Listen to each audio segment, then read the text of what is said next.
Nice to be on the show again. Nice to Thank have you back. Yes, absolutely. So, what is going on at MJC?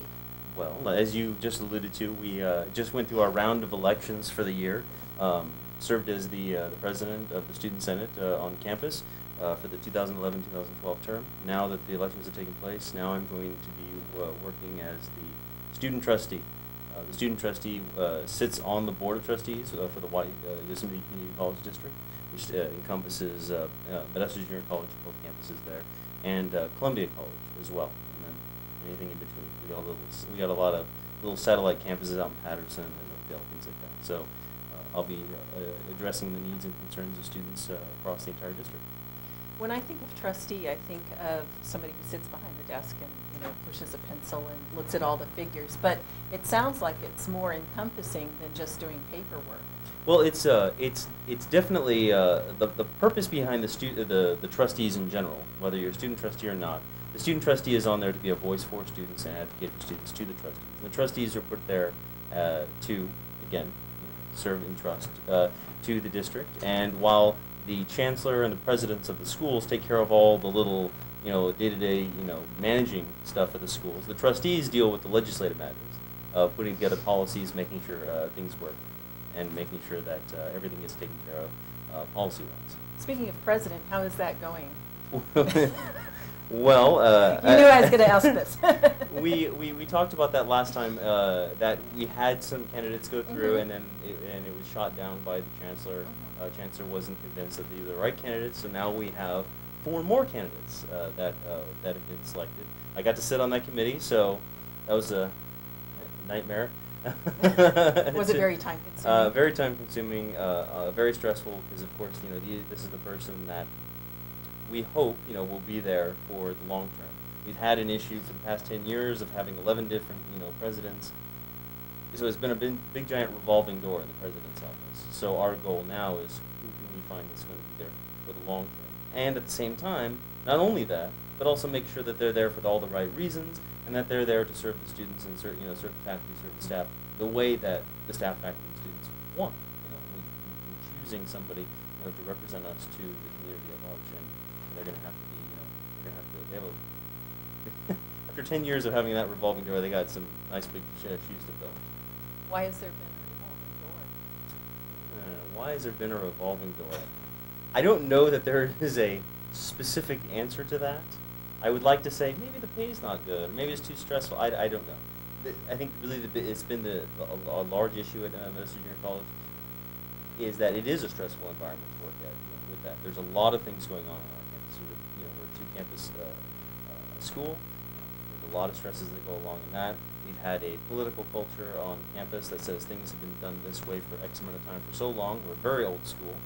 Just celebrated our 90-year anniversary. So there's a lot of things that are like very set in stone because of historical practices.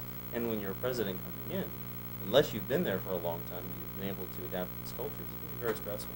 So, but I don't think there's any one thing that has. We've had our last president, well, obviously we had some issues with him, but the internet president. Yes. That being, that aside, there have been some other candidates that, there have been other presidents there that didn't have those types of problems, but still, moved on for one reason or another. And it's important to note that those are the candidates we're really looking at. Those are the candidates that maybe had those stresses or maybe had those difficulties that they just didn't fit in that respect to each other. Well, I'm going to ask a pointed question that sounds pointed now. Okay. Depending on how you answer it, could be a really good question, or Okay. it could be, make it sound like I'm asking a really mean question. I'm intrigued. Okay. Has the chancellor, who is currently chancellor, been there for this revolving door of presidents over the last 10 years? No. Our current chancellor's only been there for a few years. Joan Smith is actually used to be the president of that Columbia College, and it hasn't been until pretty recently in the past few years that we've had her come on board as the chancellor.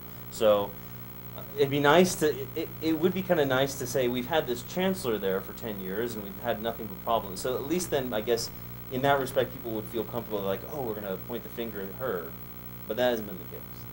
There's actually Joan Smith, like her or not. There's lots of people who like everyone or don't like So there's mixed opinions on that. But Joan Smith has done a great job in the years that she's been there. While we haven't had presidents, or while we've had terrible presidents, or while we've had interim presidents, she's done a great job so far of keeping our head, out of the head above water, so to speak, through the whole turbulent time that she's been here for the past, couple years, like 2.5 years or so. So can't really point the finger at her, unfortunately. Next question. All right. I don't know the exact terminology for it, but it's something like on report or yeah, we're for assessment or something. What's going on with MJC? Are you on report or probation or? Well, we're on warning right now. So we're looking at show cause is going to be the next step on That's that it, when they come back. So that'll be interesting, and I think there's a good chance that we may be on show cause when the team comes back to review us. I mean, we've been working diligently to do what we can, and granted, student representative, we can only do what we can on our end, and we've been really pushing, and we've been on the committees, we've been there giving our input, making sure that the student voice on that has been very clear. So what's going on? I mean, for people who are just kind of tuning in at this very moment, it's like, oh my goodness, what's going on at MJC? Well, even at MJC, we're looking at the state as a whole going, oh my God, what is going on with the accreditation? There's been so many schools overall in the entire state of California that have now been put on warning or been put on show cause. It's a very interesting year overall. MJC specifically is going through issues where either it is not living up to what the board's expectations are, or we're not portraying exactly what our goals are or how it is that we're supposed to be supporting the students. By having two different campuses, they're claiming that there's not duplicate services, or the services aren't accessible on both campuses. Does it have to do with education or money? It has to do with the overall experience of going to the school. I mean, obviously, with the budget shortfalls that we have, it makes it ever increasingly more difficult to take care of the things that they want us to accomplish to actually stay accredited. But at the same time, we're doing what we can with the resources that we have to make sure that we implement those, or at least redefine what it is that we are doing, or relocate things, or try to address this situation as best we can within the budgetary means. Another question that I received from one of the viewers was, oh my gosh, our fees are going up again? What's going on with that? So the fees went up, I think, from 36 to 46, and there's a possibility that they'll be going up to 66?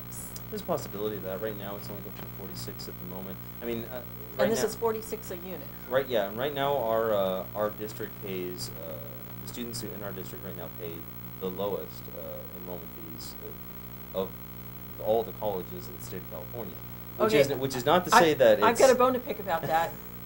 Because just because it's the lowest doesn't mean that it's still affordable. Doesn't mean it's affordable. Yes, obviously there is still, but it's outrageous, Douglas. It's good to still put it in perspective, because of course we say, oh, things are really high, but then we move out of the district and we're like, oh my goodness, things are so much higher. Wow. But if you can't afford it, you can't afford it. And that's very true. The people, in Modesto, we have an economic climate, as it were. So we're used to paying X amount. That's how much we're income versus our outgoing money. And yes, it is expensive, and it is becoming a burden on many of the students there at school. Fortunately, the BOG waiver, the financial aid, has helped out many of those students. Now the issue is like, how are we going to keep those monies flowing to the students who need it?